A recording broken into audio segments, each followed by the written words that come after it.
ఉద్యమ కేంద్రం news channel. నా పేరు పాకారం లావణ్య. ఈరోజు మన స్టూడియోకి రచయిత, కవి, ఉద్యమకారుడైనటువంటి ముంజేటి రామారావు గారు రావడం జరిగింది. అతని పుట్టు పూర్వసరాలు ఏమో అతన్ని అడిగి తెలుసుకుందాం. నమస్తే అండి ముంజేటి రామారావు గారు. నమస్కారం అండి. బాగున్నారా? బాగున్నాను సార్. మీరు బాగున్నారా సార్? చెప్పండి, తెలుగు జాతి, సంస్కృతి, తెలుగు భాష ఇవన్నీ బయటకు తీయాలనే ఉద్దేశమా? మీరు ఎక్కడి నుంచి వచ్చిండ్రు? ఫస్ట్ మీరు ఎక్కడి నుంచి వచ్చిండ్రు? నేను పూర్వోత్తరాలు ఒరిస్సా రాష్ట్రం నుంచి వచ్చానండి. ఒరిస్సా రాష్ట్రం నుంచి వచ్చి ఇక్కడికి వచ్చి 30 సంవత్సరాలు అవుతుంది. ఇక్కడే బతుకుతున్నాను. అనేక రకాల ఉద్యమకారులతోని, ప్రజా సంఘ సేవా సంస్థలతో, వ్యక్తులతో కలిసి పనిచేస్తున్నాను. నేను ఒక కవిగా, రచయితగా, సోషల్ యాక్టివిస్ట్గా, ఉద్యమకారుడిగా అనేక రకాల మందితోని పనిచేయడం కూడా జరిగింది. ఆ తర్వాత నేను ఎక్కువగా తెలుగు సాహిత్యానికి సంబంధించి బుక్స్ కూడా రాస్తున్నాను. ఇది ఒక ప్రాజెక్టులో భాగంగా శాశ్వతంగా నేను ఈ పుస్తకాన్ని రాయడం జరుగుతుంది. ఈ ప్రాజెక్టులో భాగంగా సినిమాలు ఉన్నాయి, తర్వాత తెలుగు దినపత్రికలు, వారపత్రికలు, మాసపత్రికలు, టీవీ ఛానళ్ళు, తర్వాత సోషల్ మీడియాలు ఇవన్నీ కలిపి మొత్తం ఒక 14 రంగాల శాఖల వాళ్ళతోని, తర్వాత సినిమా రంగంలోని 24 క్రాఫ్ట్ల వాళ్ళతోని చాలా పెద్ద శాశ్వత ప్రాజెక్ట్ని చేయడం జరుగుతుంది. ఆ తర్వాత ఈ ప్రాజెక్ట్ని మన తెలుగు జాతికి అంకితం చేస్తూ తెలుగు సమాజోద్ధరణ ఎలా చేయాలి, సమసమాజ నిర్మాణం ఎలా చేయాలి, లోక కళ్యాణం ఎలా చేయాలి, ప్రపంచ శాంతి అనేది ఎలా చేయాలి అనే దాని మీద ఈ ప్రాజెక్ట్ని చేస్తూ ఉన్న క్రమంలోనే మనకు అన్నీ తెలిసి వస్తాయి. వాటిని చేయడమే లక్ష్యంగా పెట్టుకొని ఈ కార్యక్రమాన్ని, ఈ ప్రాజెక్ట్ని చేయడం జరుగుతుంది. అంటే తెలుగు భాష, సంస్కృతిని బయటకు తీయాలనేదే మీ ఉద్దేశం? అవునండి. మన తెలుగు జాతి ఇప్పటికే చాలా నానా అవస్థల్లో పడి ఉంది. దీన్ని మనం రక్షించి మన తెలుగు సమాజానికి మంచిగా అందించాలంటే మనం ఏం చేయాలనేది నా దగ్గర మంచి విషయాలు ఉన్నాయి, తర్వాత మంచి భావార్థ సారాంశాలు ఉన్నాయి, మంచి విషయం ఉంది, మంచి కాన్సెప్ట్ ఉంది. ఇటువంటి కాన్సెప్ట్తో ఇంతకు ముందు ఉన్న ఏ తెలుగు సంస్థలు కానీ, వ్యక్తులు కానీ రాలేదు. అది నేను సమాజంలో చాలా పరిశీలించి, పరిశోధించి, ప్రయోగించి, ప్రయత్నాలు చేసి ఈ ప్రాజెక్ట్ని చేయడం జరుగుతుంది. ప్రజా ఉద్యమాలలో పాల్గొన్నటువంటి అంశాలు ఏమంటున్నారు? పాల్గొనడం అంటే అప్పుడు బషీర్బాగ్ కాల్పుల్లో అక్కడ నేను సంఘటనలో దొరికిపోయాను. కానీ పోలీసు దెబ్బలు పడేవే, కానీ అక్కడి నుంచి పారిపోవడం వల్ల రక్షించుకోగలిగాను ఆ దెబ్బల నుంచి. అటువంటి సంఘటనల నుంచి అప్పటి నుంచి అనేక రకాల ఉద్యమాల్లో బెదిరింపులు, తర్వాత నన్ను పక్కదారి పట్టించడాలు, అనేక రకాలుగా నన్ను అనగదొక్కాలని చూడాలి, ఇవన్నీ చాలా చేస్తూనే ఉన్నాను. కేంద్రంలో కానీ, రాష్ట్రాల్లో కానీ చాలామంది ఈ ప్రముఖులు, పెద్ద పెద్ద వాళ్ళే నన్ను, నా జీవితాన్ని, నా బతుకుని సర్వనాశనం చేయాలనే ఆలోచన కూడా చేశారు, పనులు కూడా చేశారు. కానీ నాకున్న తెలివితేటలతో, ధైర్య సాహసాలతో వాళ్ళందరినీ తిప్పికొట్టి నా బతుకు నేను హాయిగా బతుకోగలుగుతున్నాను. ఎందుకంటే నేను తప్పు చేయడం లేదు. అందుకోసమే నేను ఎక్కడ ఎవరికి భయపడాల్సిన అవసరం లేదు. ఉన్న నిజాన్ని నిక్కచ్చిగా చెప్పడమే నా ఉద్దేశం. మీ రచనలను, కవితలను బుక్ రూపంగా ఏమన్నా చేశారు? తీసుకొని వచ్చాను.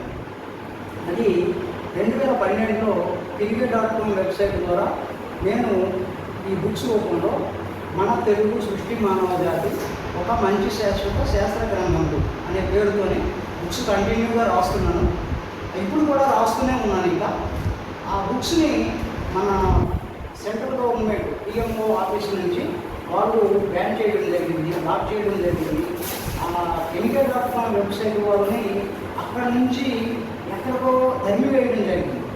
వాళ్ళు ఇప్పుడు మనకి వెబ్సైట్ ద్వారా చూస్తే వాళ్ళు అక్కడే ఉన్నట్టు అనిపిస్తుంది, కానీ అక్కడికి వెళ్ళి చూస్తే వాళ్ళు లేరు. అంటే వాళ్ళని ఎక్కడికో తరిమేశారు. అంటే ఇక్కడ సెంట్రల్ గవర్నమెంట్, ఈ ప్రభుత్వాలు, పాలకులు ఏం చేస్తున్నట్టు ఇవన్నీ పక్కదాన్ని పట్టించినట్టే కదా. కానీ ఇది చాలా తప్పు. ఏదో ఒక రోజున బయటపడతారు వాళ్ళే. ఇది చాలా సమాజానికి, ప్రజలకి, ప్రజల బ్రతుకులకి చాలా తప్పు పని. దీన్ని ఖండిస్తున్నాను. మా ప్రేక్షకుల కోసం మీరు రాసిన రచయిత కానీ కవిత కానీ ఏదైనా చిన్నది చెప్పాలంటే? ఉన్నాయండి, చాలా ఉన్నాయి. చిన్నది. ఓకే, ఉన్నాయి.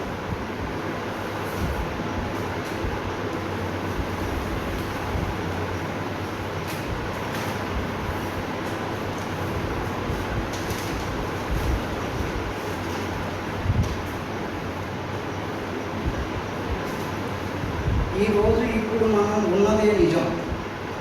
దీనిని పట్టుకొని వేలాడడమే మన నిజం. మంచిని పట్టుకోవడమే మానవ నైజం. చెడును విడిచిపెట్టడమే అసలైన హీరోయిజం. అందులోనే ఉంది ప్రతి ఒక్కరి మేనరిజం. ఇదే అండి నా అభిప్రాయం. ఇంకా ఇటువంటివి చాలా చాలా కవిత్వాలు ఉన్నాయి. నా ఉద్దేశం ఏంటంటే చెడుని రూపుమాపడం, మంచిని మనకి పనికొచ్చే విధంగా మలుచుకోవడం నా ఉద్దేశం. నేను ఆ పనే చేస్తున్నాను. నా రచనల ద్వారా నేను చాలామందికి సేవ చేయాలనుకుంటున్నాను. తెలుగు సమాజానికి అంకితమవుతూ నిస్వార్థ సేవలు చేస్తూ, ఎటువంటి స్వభావాలకు ఆశించకుండా, ఎటువంటి స్వప్రయోజనాలకి పాల్పడకుండా నేను నా సేవల్ని, నా పనుల్ని, నా రచనల్ని తెలుగు సమాజానికి అందించాలనుకుంటున్నాను. మీ రచనలను, కవితలను ప్రజల్లోకి ఎలా తీసుకెళ్లాలనుకుంటున్నాను? నేను నా రచనల్ని పుస్తకాల రూపంలో తీసుకెళ్ళాలనుకుంటున్నానండి. ఆల్రెడీ 2012లోనే పుస్తక రూపంలో తీసి ఇండియా.com వెబ్సైట్ ద్వారా ప్రచురించడం జరిగింది. కానీ ఇప్పుడు కూడా చాలామంది ఎవరైనా ప్రోత్సాహకులు ఉంటే నా రచనల్ని తెలుగు సమాజానికి ఉచితంగా అందించాలనే ఉద్దేశం కూడా ఉంది. ఈ ప్రాజెక్ట్ అనేది తెలుగు సమాజంలోని ప్రతి ఒక్కరికి తగిన వృత్తి, ఉద్యోగం, జీవనోపాధి మార్గాలు, తర్వాత అనేక రకాల శాశ్వత ఉపాధి ఆదాయ మార్గాలు, అవకాశాన్ని ఇచ్చి పుచ్చుకునే విధంగా ఈ ప్రాజెక్టును చేస్తున్నాను. ప్రభుత్వం దృష్టికి మీ రచనలు, కవితలు వెళ్ళాయండి. సెంట్రల్ గవర్నమెంట్ లెవెల్కి వెళ్ళింది, మన రాష్ట్రాల సీఎం లెవెల్ వరకు కూడా వెళ్ళింది. అయినా కూడా వాళ్ళు పట్టించుకోవడం లేదు. ఎందుకు పట్టించుకోవడం లేదనంటే ఈ సమాజంలోని ఇటువంటి రచనల్లో వస్తే ప్రజలు చాలా చైతన్యవంతులతో, తర్వాత స్కోర్లోకి వస్తారు, మేలుకుంటారు, మనల్ని ప్రశ్నిస్తారు అనే భయంతో వాళ్ళు ఇటువంటివి ప్రోత్సహించడం లేదు. అందుకోసమే ముందుకు రానివ్వడం లేదు, పక్కదారి పట్టిస్తున్నారు. ఇది చాలా దుర్మార్గమైనటువంటి చర్య. దీన్ని ఖండిస్తున్నాను. విద్యను ప్రోత్సహించాలి, జ్ఞానాన్ని ముందుకు తీసుకురావాలి. ఈ గవర్నమెంట్, ఏ గవర్నమెంట్ అయినా సరే ముందు ఏంటంటే ఎందుకు ప్రజల సంక్షేమం కోరే కదా పని చేయాలి. కానీ వాళ్ళు ఆ పని చేయడం లేదు. ఎందుకు చేయడం లేదు? దీన్ని నేను ఖండిస్తున్నాను. ఇది చాలా దుర్మార్గమైనటువంటి చర్య. కాబట్టి ప్రజలు, ప్రభుత్వాలు ఇకనైనా నా రచనల్ని ఆలోచించి, ఆదరించి, ప్రోత్సహించి ముందుకు నడిపించవలసిందిగా కోరుతున్నాను. ఇప్పుడున్న సిచ్యువేషన్లో భారత రాజ్యాంగాన్ని మారుస్తా అనే అంశంపై మీ స్పందన? భారత రాజ్యాంగాన్ని మార్చడం అనేది అది తప్పుడు ఆలోచన, దుర్మార్గమైనటువంటి ఆలోచన. మార్చే హక్కు వాళ్ళకి ఎక్కడ ఉంది? 5 సంవత్సరాలు పదవీ కాలంలో ఉండి ప్రజలకు చేతనైన సేవ చేసుకొని దిగిపోవాలి తప్ప భారత రాజ్యాంగాన్ని మార్చే హక్కు ఎవరికీ లేదు.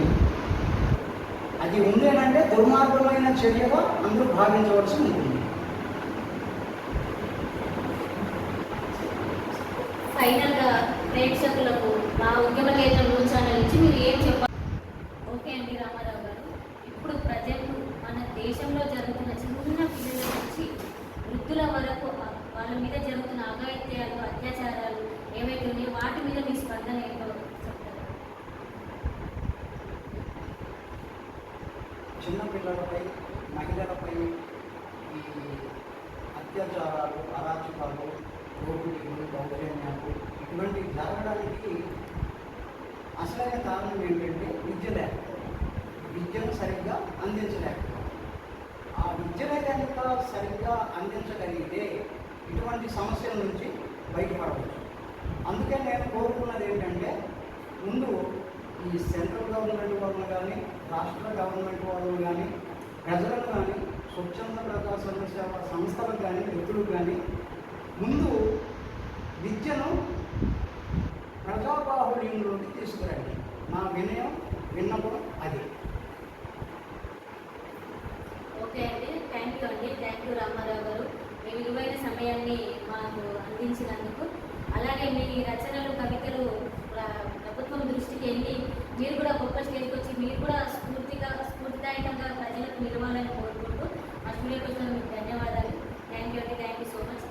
ఎందుకండి ఈ రోజుతో మన గెస్ట్ రామారావు గారితో ఇంటర్వ్యూ. నెక్స్ట్ వీక్ మళ్ళీ వేరే గెస్ట్తో కలుద్దాం.